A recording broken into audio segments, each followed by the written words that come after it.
Hello students,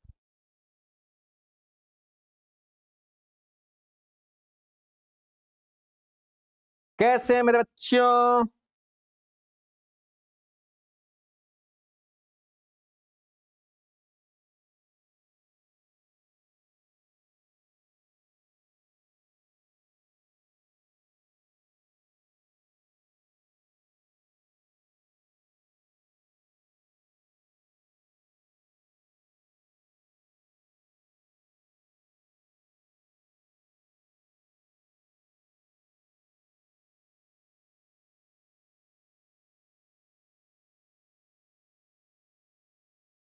हाँ जी, तो हमने पिछली क्लास में 48 क्वेश्चंस तक कंप्लीट कर लिया था। इट मींस हमारी 8 क्लासेज कवर हो चुकी हैं। 8 क्लासें कंप्लीट हो चुके मेरे बाबू। 8 क्लास का मतलब है पर डे 6 क्वेश्चंस के हिसाब से 48 क्वेश्चंस कंप्लीट। हमें 150 क्वेश्चंस कवर करने हैं, जैसा कि हमने शुरू में आपसे प्रॉमिस किया था मेरे बच्चों। प्रॉमिस किया था कि हम 150 क्वेश्चंस आपको देंगे, 150 क्वेश्चंस की जो है तैयारी करेंगे। तो सभी बालक 150 क्वेश्चंस कवर करने की कोशिश कर रहे हैं हमारे साथ। हमने अब तक कर लिए हैं 48 क्वेश्चंस। 48 के बाद अब चालू हो रहे हैं 49। आओ बेटा आओ। क्वेश्चन नंबर 49 ये रहा आपके कंप्यूटर स्क्रीन पर। क्या आप तैयार हैं बेटा? आ जाओ आ जाओ। आज फिर 6 सवाल, और आज की क्लास से एक सवाल आने के काफी हद तक चांस, अच्छे खासे चांस बनते हैं। पहला सवाल आज की क्लास का और अब तक की टोटल सीरीज का 49 नंबर का question. Select the most reactive compound for nitration reaction with NO2 plus. हम कराने जा रहे हैं कुछ एरोमेटिक कंपाउंड्स के, और उन पर रिएक्शन के दौरान रेट ऑफ रिएक्टिविटी का पता लगाने जा रहे हैं। चाहे बेंजीन हो और चाहे कोई भी एरोमेटिक कंपाउंड जो यहां ऊपर दिखा रखा है, इन सब की रिएक्शन जब भी हम किसी कंपाउंड से कराते हैं तो पहला अटैक एक इलेक्ट्रोफाइल करता है। ये हमने पिछली क्लास में भी आपको एक्सप्लेन किया था। ये इलेक्ट्रोफाइल बेंजीन की रिंग पर जाके अटैक करता है और रिंग के ऊपर से H को हटा देता है और खुद E जुड़ जाता है। बात को समझने की कोशिश करें मेरे बेटा। लेकिन इस रिएक्शन के प्रोसेस में क्या होता है, एक कार्बोकैटायन एज इंटरमीडिएट बन जाता है, जिसे हमने पिछली क्लास में भी एक नाम दिया था वीलैंड इंटरमीडिएट, जो कि वीलैंड ने डिस्कवर किया था। वीलैंड इंटरमीडिएट एक तरह का कार्बोकैटायन है, एक एरिनियम कैटायन।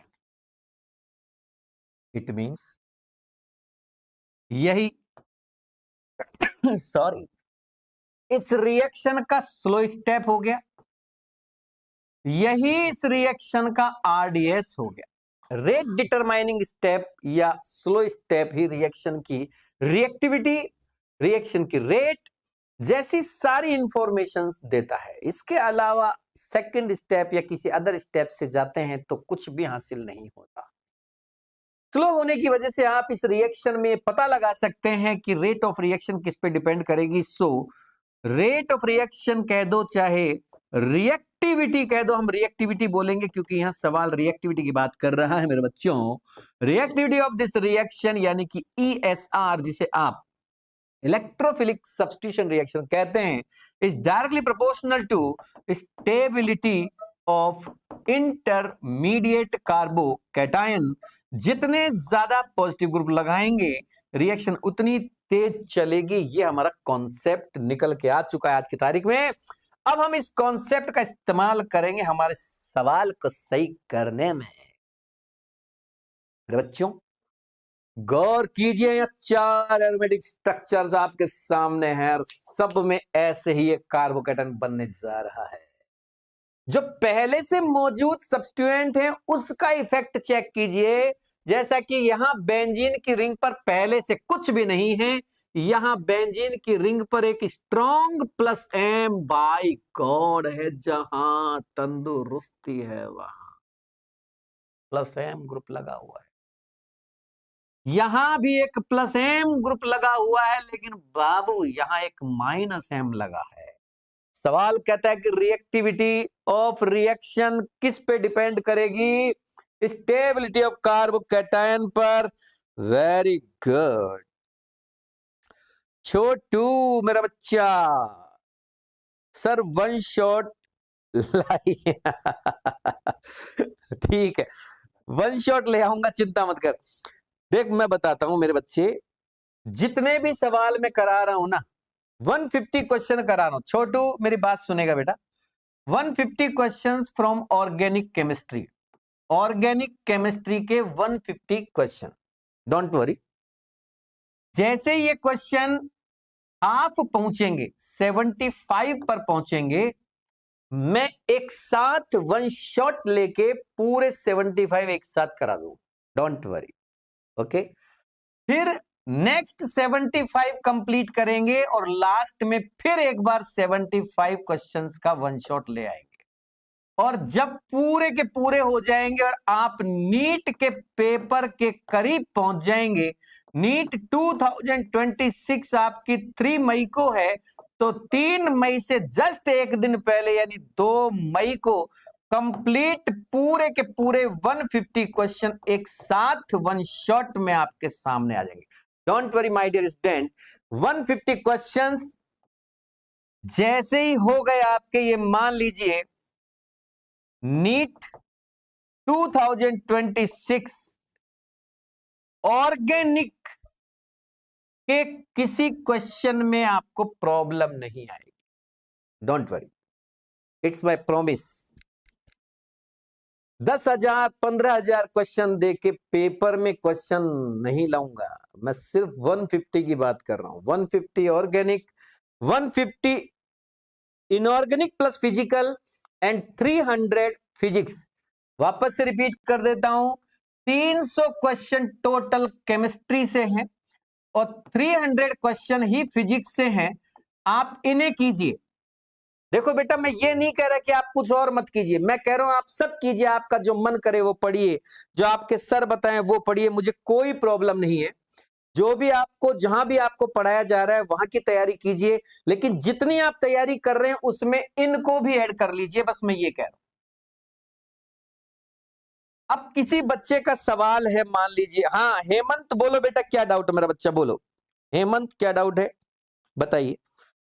अब अगर किसी बच्चे को यह लगता है कि सर मेरी तैयारी बिल्कुल नहीं है, मैं इतना नहीं पढ़ सकता, आप सिर्फ ये बताइए कि केवल 300 क्वेश्चन मैं आपके केमिस्ट्री में कर लूं और 300 क्वेश्चन फिजिक्स में कर लूं, तो क्या मेरे 120 प्लस मार्क्स आ जाएंगे? देखो बेटा, अब मैं 150 की बात नहीं कर रहा, मैं क्या कह रहा हूं, 120। मैं आपसे कह रहा हूं 120 प्लस मार्क्स आ जाएंगे, डोंट वरी। बट शर्त है, ये क्लास पूरी देखनी पड़ेगी। आपको ये ध्यान रखना है, 30 क्लासेज में मैंने पूरा कंप्लीट करने के लिए कहा है। आपको पूरी की पूरी क्लास देखनी पड़ेगी, मतलब पूरे 300 क्वेश्चंस देखने पड़ेंगे। और आपके सामने मैं खड़ा हूं, आप चिंता ना करें, नीट के पेपर में 120 प्लस स्कोर बनाएंगे आप, डोंट वरी, डोंट वरी।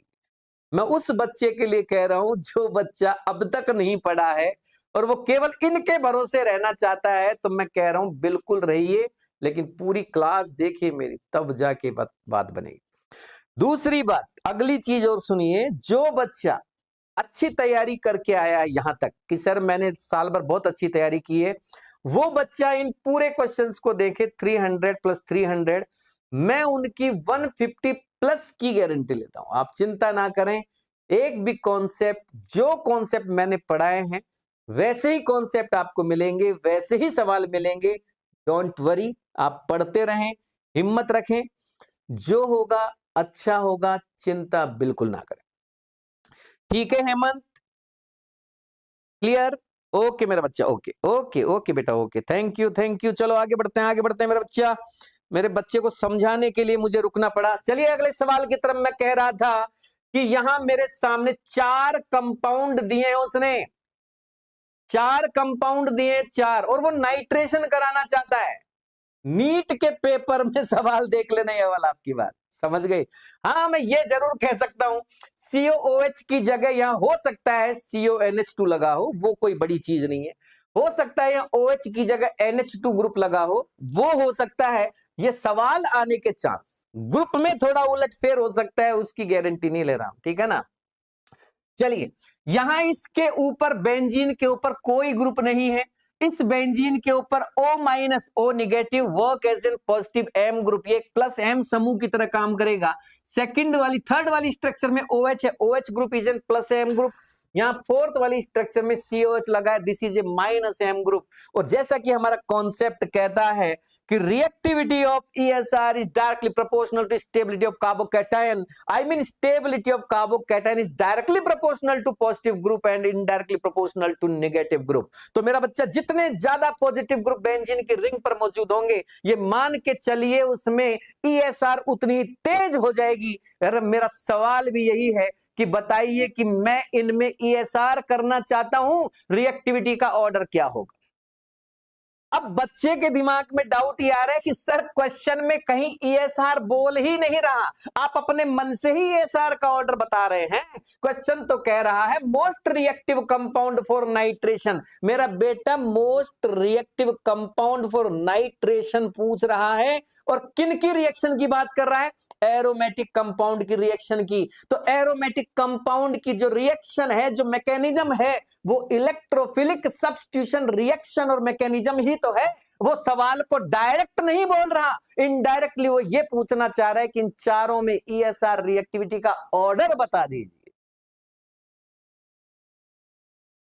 तो तुम्हें क्या लगता है सीधा सीधा बोल देगा? लड्डू है, हलवा है जो दे दिया और आपने उठा के चम्मच से मुंह में डाल लिया? इतना आसान नहीं है बाय गॉड।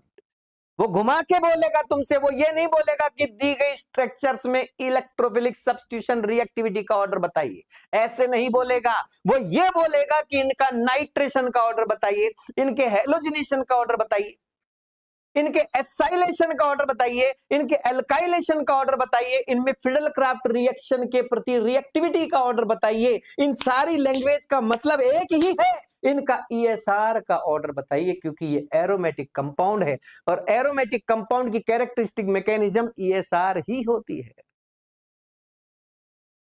घबराने का नहीं, समझना है हर चीज को। मैंने कहा ना, जो एक एक चीज को समझेगा, केवल क्वेश्चन देखा आंसर देखा रवाना, बेटा कोई हलवा नहीं है। समझो एक एक चीज को। मैं सिर्फ वो समझाऊंगा जो इस साल आने जा रहा है।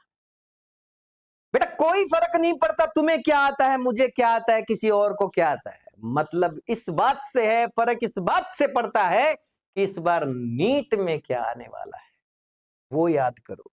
इंपॉर्टेंट तो बहुत कुछ है। अरे पूरा सब्जेक्ट इंपॉर्टेंट है। इंपॉर्टेंट नहीं होता तो वो आपका सब्जेक्ट क्यों होता? इंपॉर्टेंट नहीं होता तो आपके सिलेबस में क्यों होता? हर चीज इंपॉर्टेंट है। बस शर्त ये है कि क्या वो इस साल के लिए इंपॉर्टेंट है, हमें उस पे फोकस करना है मेरे बाबू। क्या आप समझ रहे हैं मेरा बच्चा मैं क्या कह रहा हूं? ओके बेटा, ओके, थैंक यू मेरा बच्चा। चलिए अब आगे बढ़िए, अब आगे बढ़िए, आगे बढ़ते हैं। मेरा कॉन्सेप्ट क्लियर हो चुका है। Stability of intermediate carbocation, positive group जितने ज्यादा रिएक्टिविटी उतनी ज्यादा। मेरे सामने ग्रुप्स आ चुके हैं। मुझे यह पता होना चाहिए कि O- is more effective for plus M effect. उससे हल्का ग्रुप OH होता है, और फिर और ग्रुप्स का नंबर आता है। लेकिन यहां जितने ग्रुप्स हैं उनमें मैंने देखा O- प्लस M है, OH प्लस M है, और COOH माइनस M है। बाबू देख रहे हो, ये निगेटिव ग्रुप है, रिएक्टिविटी को कम करेगा। और यहां बेंजीन पर कुछ भी नहीं है। मुझे समझ में आ गया, इन सब में सबसे कम रिएक्टिव वो होगा जिसपे COOH लगा है, यानी कि COOH यानी फोर्थ स्ट्रक्चर सबके पीछे जाएगी, सबसे कम रिएक्टिव मानी जाएगी। तो मेरा बच्चा गौर से देखिए, फोर जो स्ट्रक्चर है वो सबसे पीछे जा रही है यहां इस ऑप्शन के अंदर। सबसे पीछे का मतलब सबसे कम, सबसे ज्यादा मत कर देना, सबसे ज्यादा नहीं बोल रहा हूं, सबसे कम बोल रहा हूं। और इनमें सबसे ज्यादा रिएक्टिव ये वाली होगी, क्योंकि O minus strongest plus M group है इन दीज स्ट्रक्चर्स। ये O माइनस, ये लो जी सेकंड स्ट्रक्चर सबसे ज्यादा रिएक्टिव। अब बचा प्लस M का OH, ये उससे कम हो गया, बेंजीन उससे कम हो गया, और जिस पे माइनस M लगा है वो सबसे कम हो गया। तो ये प्लस M वाली और वो माइनस M वाली सबसे पीछे चली गई। ये वीक प्लस M है, ये थोड़ा और वीक प्लस M है, यानी कि यहां कोई प्लस M ग्रुप है ही नहीं, तो और कम मान लिया मैंने। फाइनली कुल मिला के बात ये हुई मेरा बच्चा, आंसर आ चुका है बेटा, आंसर आ चुका है ये वाला। This is the answer for this question. किसी भी बालक को डाउट हो तो बोलो, कोई ऐसा बच्चा जिसको डाउट हो? Piyush 180 out of 180 in chemistry, Rajesh sir and Sanjay sir के क्लास नोट्स। बिल्कुल, देखो अगर मैं पीयूष तो मेरी क्लास में पढ़ा हुआ है, इसलिए पीयूष को तो मैं इतना बोल देता हूं। अगर 180 प्लस 180 आउट ऑफ 180 चाहिए तो पूरी नोट्स पढ़िए जो मैंने क्लास में आप लोगों को लिखाए थे, ठीक है बेटा? वो तो फिर आपको 180 दिला देंगे। लेकिन बात यहाँ सिर्फ अब 180 की नहीं, 120 प्लस और 150 प्लस की हो रही है, क्योंकि ये क्लास खास तौर पे उन बच्चों के लिए ज्यादा है जिनकी अब तक केमिस्ट्री और फिजिक्स में कॉन्फिडेंस नहीं डेवलप हुई है। कॉन्फिडेंस को बढ़ाने के लिए क्लास रखी गई।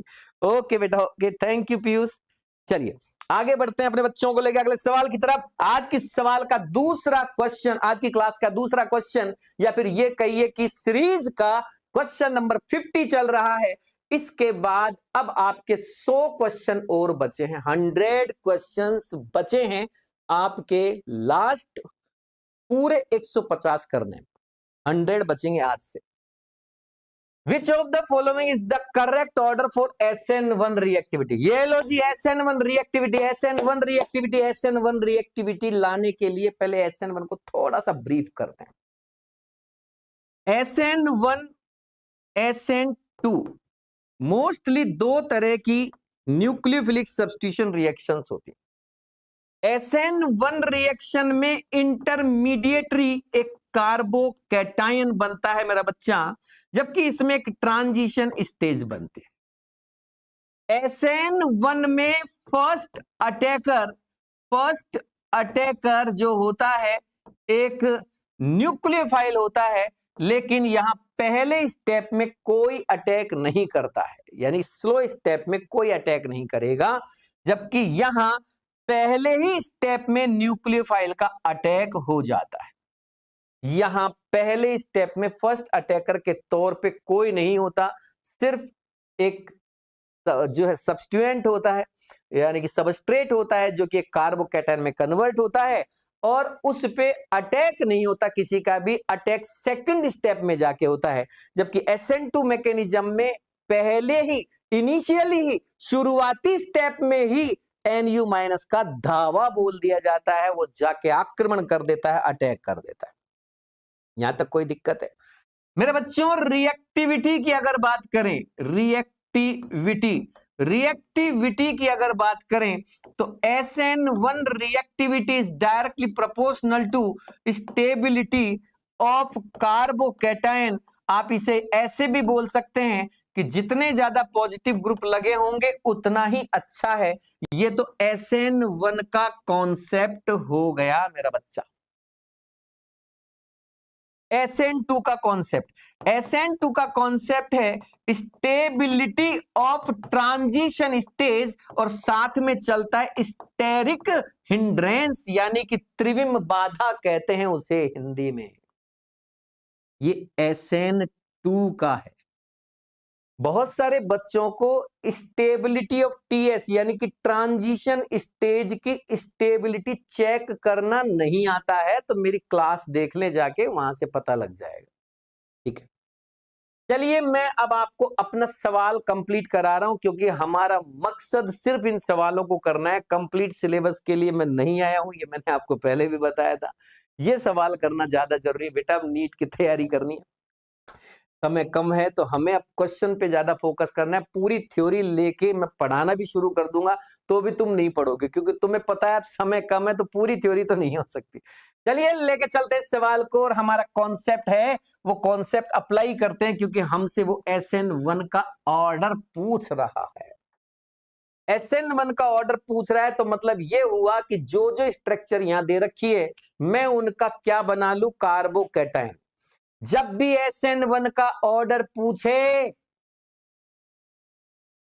तो हेलोजन को हटा के प्लस लगा दो।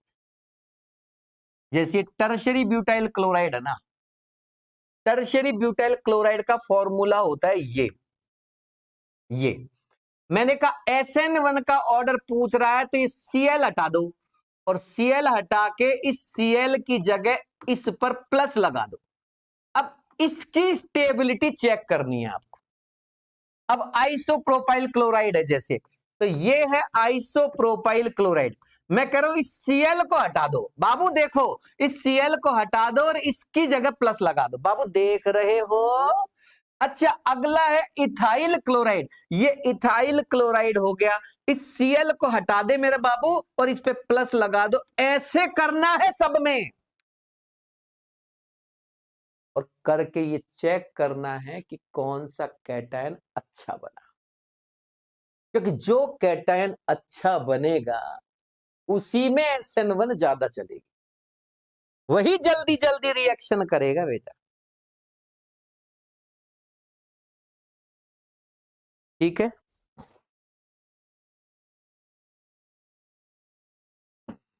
चलिए अब चलते हैं आगे।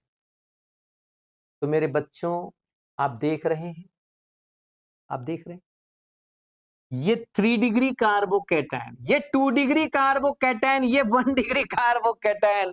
मुझे समझ में आ गया, सबसे ज्यादा SN1 इसमें चलेगा, उससे कम SN1 इसमें, उससे कम SN1 इथाइल क्लोराइड में, उससे कम SN1 मिथाइल क्लोराइड में चलेगा। मेरा पहला ऑप्शन करेक्ट है। आ गया आंसर। रुक जा बेटा, रुक जा, अभी कहां से आ गया? बाकी के ऑप्शन कौन देखेगा? ये गलती भी करते हैं वहां, ये भी बड़ी गलती। बच्चा इतना भावुक रहता है पेपर में, वो ये भूल जाता है कि बेटा बाकी के ऑप्शन पे भी नजर डाल ले, हो सकता है सारे ही सही हो, और आंसर पहला नहीं दूसरा नहीं बल्कि ऑल ऑफ दीज आ रहा हो 4th नंबर का। तो बड़ा सोच के काम करो, जल्दबाजी नहीं करनी है बेटा, अपने को टाइम देना है पूरा। एक सवाल के लिए जितना समय रिक्वायर्ड है उतनी देनी है, ठीक है, जितनी जरूरत उतना, जल्दबाजी नहीं। अगला है एलाइल क्लोराइड, बेंजाइल क्लोराइड। जरा एलाइल को देखिए, ये है allyl, CH2 double bond, CH single bond, CH2Cl, this is allyl chloride. मैंने कहा हेलोजन हटाओ और उसकी जगह प्लस लगाओ। बताओ क्या ये एलाइल कैटायन बन गया? Yes sir. अब इधर आओ, बेंजाइल क्लोराइड, ये रहा बेंजीन, और ये रहा बेंजाइल, और ये रहा बेंजाइल क्लोराइड, और ये हटा दी Cl और लगा दिया प्लस, और ये लगा दिया मैंने बेंजाइल कैटायन, ये एलाइल कैटायन। इसमें रेजोनेंस स्टेबिलिटी ज्यादा, इसमें रेजोनेंस स्टेबिलिटी कम, इसका मतलब पहले से ज्यादा रिएक्टिव दूसरा है। लो जी बाबूजी, दूसरा भी सही, दूसरा भी सही है। तीसरा CH3CO CH2Cl, यहां झाग आएंगे, झाग आने वाले हैं बेटा, देख ले। ये Cl गया, Cl जाते यहां लग गया प्लस, ये Cl गया, Cl जाते यहां लग गया प्लस। देखो बेटा देखो, ये जैसे ही प्लस लगा ये बर्बाद हो गया, बाय गॉड की कसम। ये -M है, ये प्लस चार्ज है, पॉजिटिव चार्ज को -M बर्बाद कर देता है। Highly unstable carbocation. ये कभी भी Cl को हटने ही नहीं देगा, क्योंकि ये कह रहा है कि बेटा मेरी Cl हटने के बाद हम बर्बाद हो जाएंगे, Cl नहीं जाने देंगे। जब ये Cl नहीं जाएगी तो इसमें सब्स्टिट्यूशन नहीं होगा, मतलब इसमें SN1 ना के बराबर या बहुत कम होगा। इससे बढ़िया ये है, अरे कम से कम कोई ऐसा तो नहीं है जो इसको काम करने से रोक रहा हो, Cl को हटने से रोक रहा हो। अरे जो लगे हैं भले दुर्बल हो, वीक हो, लेकिन है तो पॉजिटिव ही ना, प्लस आई ही तो है। तो इससे ज्यादा इसके होगी। ले बेटा, ले बेटा चौथा आंसर बताया था ना मैंने, चौथा आएगा। समझते नहीं, जल्दबाजी जल्दबाजी। पहला देखा, पहले को टिक कर आए और राजी हो रहे हैं कि 4 नंबर आ गए, घर जाके पता लगा 5 गए। जल्दबाजी नहीं, क्यों कर रही है जल्दबाजी, क्या बता रही है? नहीं, जल्दी जल्दी करके हम 10 सवाल गलत कर दें, उससे बढ़िया कि सोच समझ के करो, लास्ट में एक आध सवाल जल्दी कर लेंगे, अगर ज्यादा दिक्कत आएगी लास्ट में देखेंगे, लास्ट में देखेंगे। अभी तो हिसाब से करो, हिसाब से पूरा टाइम सब पेपर को, पूरे पेपर को दो। फिजिक्स के लिए एक अलग टाइम अलॉट करो, केमिस्ट्री का अलग, बॉटनी का अलग, जूलॉजी का अलग, अपने हिसाब से पेपर सॉल्व करो। समझ रहे हो मेरी बात? हम चलते हैं अपने बच्चों को लेके अगले सवाल की तरफ। ये रहा अगला सवाल, क्वेश्चन नंबर 51। 1 करोड़ रुपए के लिए आपके कंप्यूटर स्क्रीन पर सवाल है, एक साइक्लिक क्लोराइड, ये दिख तो रहा है ना आप लोगों को? दिख तो जाएगा, मैंने जानबूझ के ब्लू कलर ले लिया था पीछे। मैंने कहा आज क्या वो क्वेश्चन बना रहा था ना, जब मेरा मन कर रहा था कि अलग अलग अलग अलग पर्दा लेंगे, अलग अलग पर्दा, बैकग्राउंड अलग अलग लेंगे, इसलिए हमने ऐसा कर दिया। चलो कोई बात नहीं। ये रहा कंपाउंड सबस्ट्रेट, ये रहा एक अटैकर यानी कि रिएजेंट, और कह रहा प्रोडक्ट क्या बनेगा। अब मुझे क्या पता प्रोडक्ट क्या बनेगा, मुझे ये तो बताए कौन सी रिएक्शन है, कौन सी मैकेनिज्म, कुछ तो बता, जब भी तो बताऊंगा। तो भाई साहब पेपर ये नहीं बताता, पेपर नहीं बताया गया चीज, तो आपको सोचना है कि कौन सी मैकेनिज्म चल रही है। मैंने सबस्ट्रेट के पास जाके पूछा, बोल भाई बोल, कौन है तू? मैं भैया एल्काइल हैलाइड हूं, साइक्लिक हूं लेकिन हूं हैलाइड। क्या क्या कर सकता है? मैं तो बहुत कुछ कर सकता हूं, मैं सब्स्टिट्यूशन रिएक्शन कर सकता हूं SN1 SN2, और मैं एलिमिनेशन भी कर सकता हूं। तो तू क्या करेगा यहाँ? भाई साहब वो तो रिएजेंट से बात करो, आप वो बताएंगे वो क्या करने आए हैं। तो पता लगा दिस इज एक्वस KOH, और aqueous KOH work as an weak nucleophile. Aqueous KOH यानी जलीय KOH एक दुर्बल नाभिक स्नेही की तरह काम करता है। ये एक नाभिक स्नेही की तरह काम करता है। नाभिक स्नेही एलिमिनेशन नहीं करवाते, सब्स्टिट्यूशन करवाते। It means this is A SN reaction. Oh my God, अब SN में भी पंगा। कौन सी वाली SN? अरे ये SN1 है कि SN2 है, कौन सी है? तो ये कह रहा है भैया ऐसा है। कॉन्सेप्ट देख ले, मैं नहीं बताऊंगा। अगर हैलाइड 1 डिग्री है, 1 डिग्री एल्काइल हैलाइड है, तो बिना सोचे समझे बोल देना SN2 चलेगी। अगर 2 डिग्री एल्काइल हैलाइड है बाबू, तो SN1 एंड SN2 दोनों के चांस होंगे। 1 डिग्री में मोस्टली SN2 चलती है, मोस्टली बोल रहा हूं, ओनली नहीं बोल रहा। SN1 भी चला सकते हो लेकिन बहुत कम, रेट ऑफ रिएक्शन कम हो जाती, क्योंकि SN1 कहती है कि मैं तुझे कैटायन बनाऊंगी, जबकि 1 डिग्री एल्काइल हैलाइड कहता है कि मैं कैटायन नहीं बनूंगा, क्योंकि मेरा कैटायन तो अनस्टेबल होता है। ये लड़ाई चलती है इनमें। यहां आ जाइए, SN1 पे आ जाइए, इधर आ जाइए बेटा, इधर 2 डिग्री में SN1 एंड SN2 दोनों चलेगी, डिपेंड्स ऑन द सॉल्वेंट। आप देखना रिएक्शन इन PPS चल रही है या इन PAS चल रही है। PPS का मतलब क्या? किसी पोलर प्रोटिक सॉल्वेंट मौजूद है वहां, उसकी प्रेजेंस में हो रही है, या कोई पोलर अप्रोटिक सॉल्वेंट है उसकी प्रेजेंस में हो रही है। अगर अप्रोटिक है तो SN2 मेजर चलेगी, ज्यादा चलेगी, और PPS है तो SN1 ज्यादा चलेगी। लेकिन गुरुजी क्वेश्चन में अगर कुछ ना बोले तो फिर SN1 और SN2 दोनों को टिक करके आऊंगा, मैं बोथ को टिक करूंगा। या तो तू बोल दे 2 डिग्री के साथ ये कौन सी है, पीपीएस में चल रही कि पीएस में, नहीं तो मैं दोनों को टिक करूंगा, क्योंकि 2 डिग्री एल्काइल हैलाइड में SN1 और SN2 दोनों के चांस बन जाते। अब मैं लेके चलता हूं 3 डिग्री एल्काइल हैलाइड के पास, एक डिग्री में SN2 मोस्टली और 3 डिग्री में SN1 मोस्टली। मोस्टली जानते हैं, मोस्टली का मतलब मुख्यतः, मेनली, ज्यादातर यही होती है। ओके, लेकिन अभी एक चीज और है जो आप ध्यान नहीं देते और उसी की वजह से सवाल गलत होते। एक चीज है जिस पे आप ध्यान नहीं देते। If 1 degree and 2 degree alkyl halide, बाबू समझ रहे हैं, 1 degree and 2 degree alkyl halide have 3 degree और 4 डिग्री कार्बन, तो समझ जाना SN1 ही होगी। हैं सर 1 डिग्री 2 डिग्री में तो आप SN2 बोल रहे थे ना, जो मैं कह रहा हूं वो वापस सुन ले। अगर 1 डिग्री और 2 डिग्री एल्किल हैलाइड ऐसे हैं, देखो बेटा देखो, ये 1 डिग्री हैलाइड है, ये SN2 करेगा।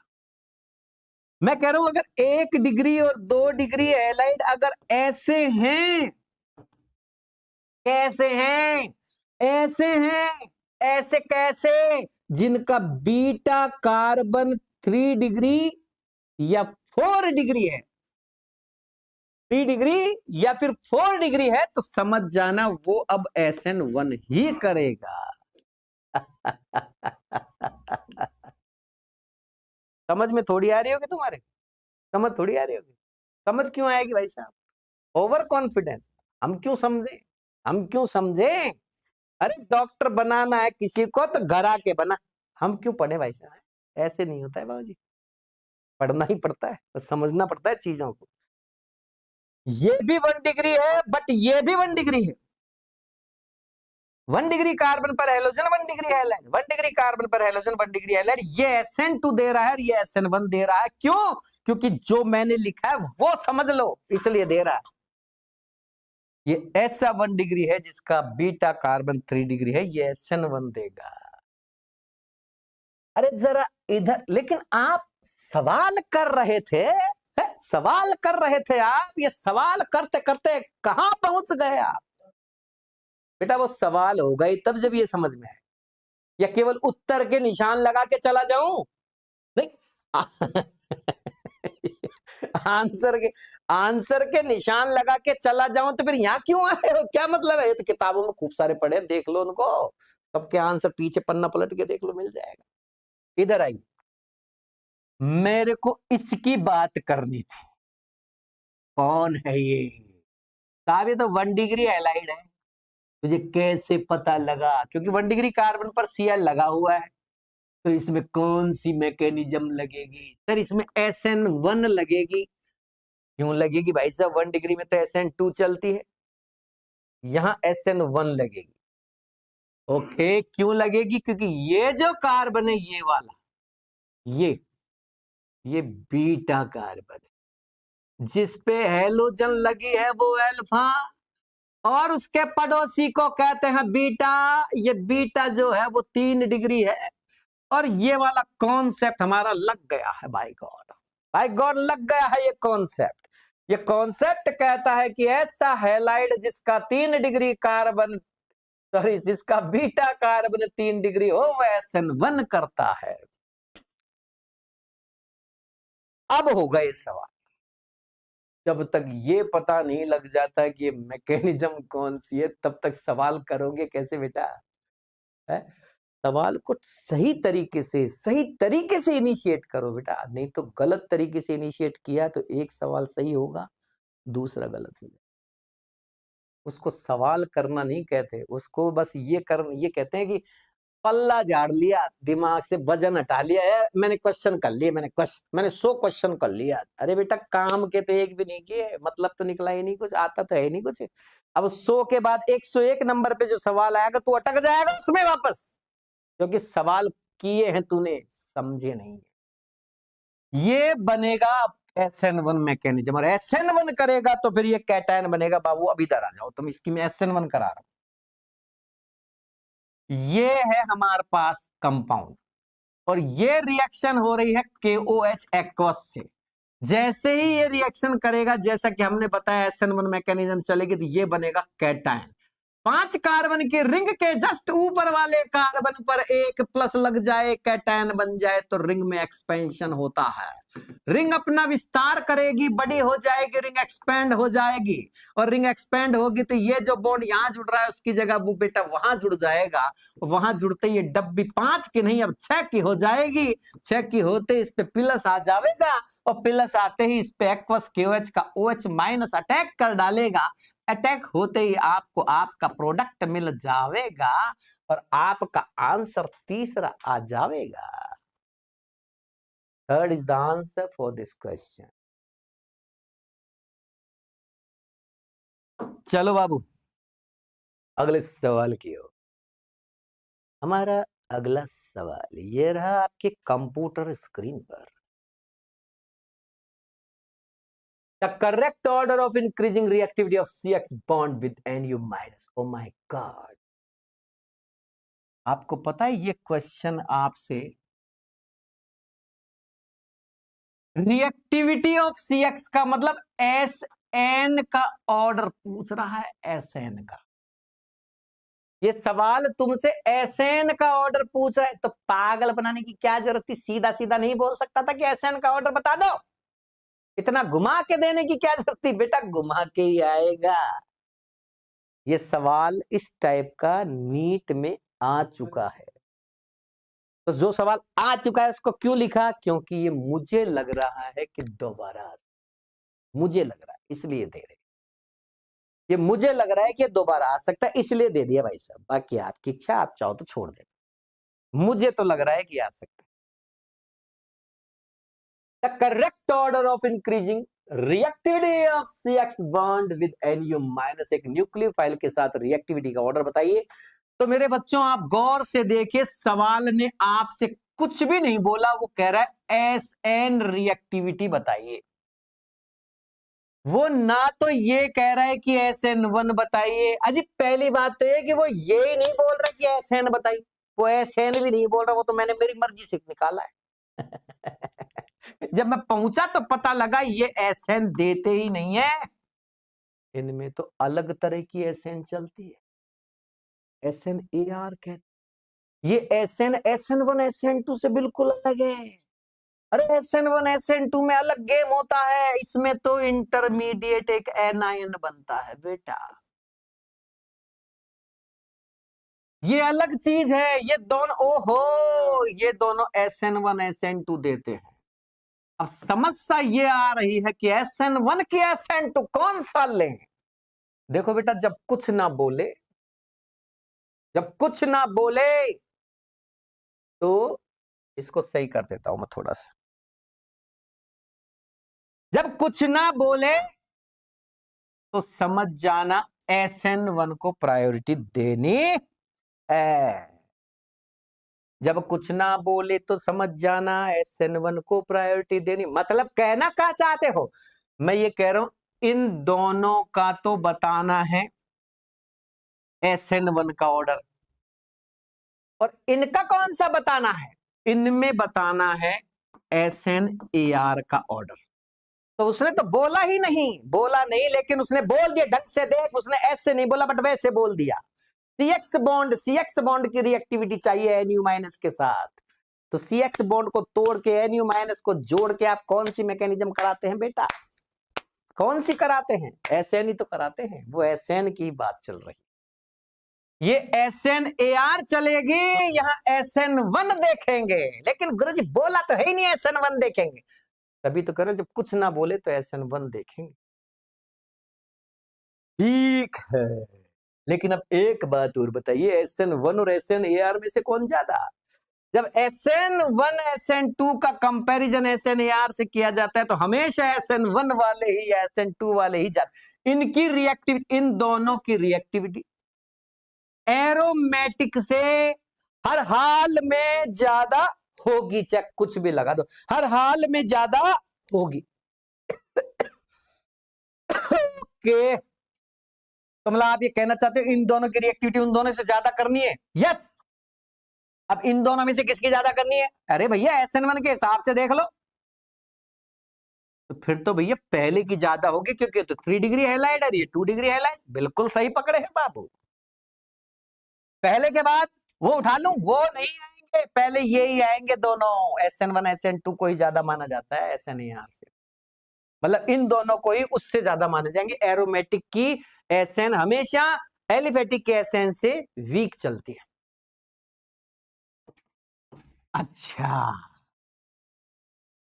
जब SN1 देख रहे थे तो मैं देख रहा था स्टेबिलिटी ऑफ कार्बोकैटायन, और जब मैं SNR देखूंगा तो मैं देखूंगा स्टेबिलिटी ऑफ कार्बेनायन। तो कार्बेनायन की stability depends on negative group. जितने ज्यादा नेगेटिव उतनी ज्यादा रिएक्टिव, और जितने ज्यादा पॉजिटिव उतना कम रिएक्टिव। मेरा बच्चा, इसकी ज्यादा इसकी कम। नेगेटिव वाले, इसका मतलब यहां तो दो दो माइनस M ग्रुप, फिर तो यही ज्यादा होना चाहिए, वो तो कम रहेगा ना सर। बिल्कुल सही पकड़े हैं बेटा। पहले की सबसे ज्यादा, दूसरे की उससे कम, तीसरे की उससे कम, और अल्लाह, तो यूं का यूं लगा दिया आपने। हमको पहले पता होता तो हम डायरेक्ट कर देते, इतना टाइम ही नहीं लगाते। लेकिन बेटा ऐसे आंसर नहीं आता, ऐसे थोड़ी आंसर आएगा। आंसर तो सोच के आएगा ना। वो अच्छी अच्छी बात है, फॉर्चुनेटली वो ऐसे आ गया, वो एक अलग बात है। 1 2 3 4, 1 2 3 4। अब मेरे बच्चों को आगे लेके चलते हैं अगले सवाल की तरफ। आओ बेटा आओ। Arrange the following. नया कलर उठाएंगे, नया, अरे नया कलर लेंगे कोई, ये लो। Arrange the following according to their reactivity with nucleophile.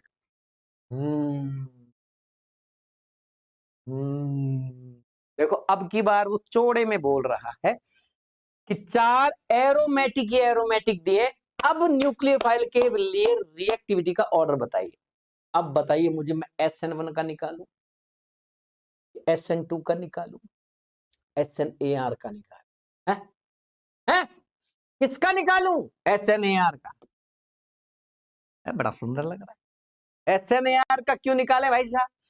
क्योंकि ये एरोमेटिक है, एरोमेटिक में SN1 SN2 नहीं होते। तो फिर SNAR का निकालने के लिए तो फिर वही सारे नाटक करने पड़ेंगे जो आपने पहले बताए थे। हैं? स्टेबिलिटी ऑफ कार्बेनायन, बिल्कुल सही पकड़े हैं। तो फिर जितने ज्यादा निगेटिव उतनी ज्यादा रिएक्टिव, बिल्कुल सही पकड़े हैं बाबू। तो फिर तो इसके हिसाब से तो ये इसकी ज्यादा हो जाएगी, सबसे ज्यादा निगेटिव तो इसमें है। बिल्कुल सही पकड़े हैं बेटा। चौथे की ज्यादा, फिर तीसरे की, फिर दूसरे की, फिर पहले की, और ये रहा हमारा आंसर। सबसे ज्यादा चौथा, उससे कम तीसरा, उससे कम दूसरा, और उससे कम पहला। वेरी गुड मेरा बच्चा, वेरी गुड, वेरी गुड मेरा बच्चा, वेरी गुड, शानदार, बहुत ही बढ़िया, बहुत बढ़िया। लास्ट सवाल आज की क्लास का ये रहा। Arrange the following according to their stability. Their stability, stability जानते हैं आप? एरोमेटिसिटी कॉन्सेप्ट लग गया है। एरोमेटिक की स्टेबिलिटी सबसे ज्यादा होती है तीनों में। नॉन एरोमेटिक उससे कम, एंटी एरोमेटिक उससे कम। किसने बताया आपको कि मन से ही बोल रहे हैं? नहीं नहीं, हकल ने बताया। हकल ने एक रूल दिया for aromatic compound, for aromaticity, the compound which follows for N plus pi electron, यानी Huckel rule, those are aromatic also. जिनमें भी ये रूल फॉलो होगा वो एरोमेटिक होगा। ओके ओके, इसका क्या मतलब है? इसका मतलब है कि एक डब्बी है 5 कार्बन की, उसमें डबल लगाओ ऑल्टरनेट, डबल लगाओ ऑल्टरनेट, ऑल्टरनेट का मतलब एकांतर क्रम में, और साथ में एक जगह प्लस लग जाना चाहिए और ऑल्टरनेट ही रहना चाहिए, एकांतर रहना चाहिए। Double single double single double, ऐसे नहीं बेटा, double single plus single double single plus single double. इसका मतलब ये है। यस। तो फिर इसका क्या मतलब है? इसका मतलब है double single plus single plus single plus single plus single double. Very सुंदर, वेरी सुंदर।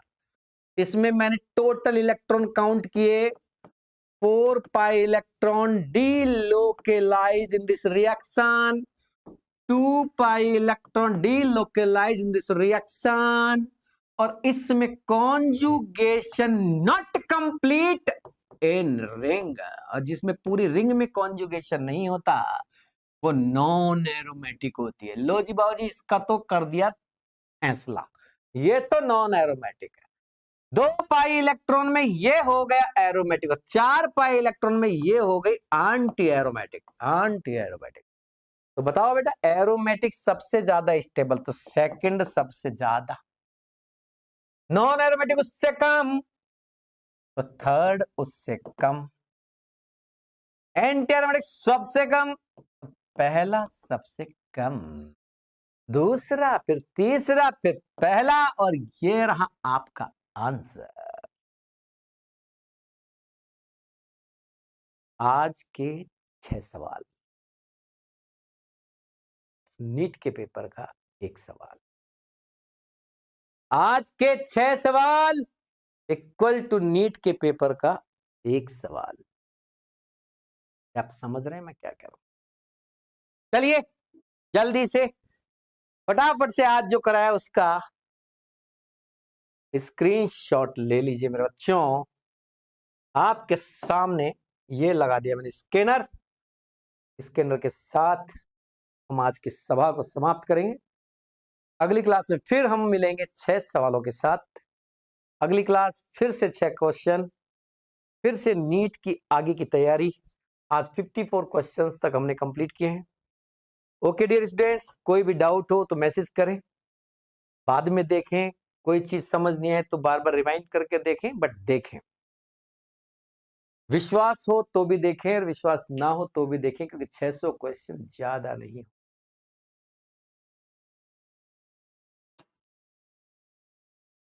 ओके बच्चा, गुड नाइट।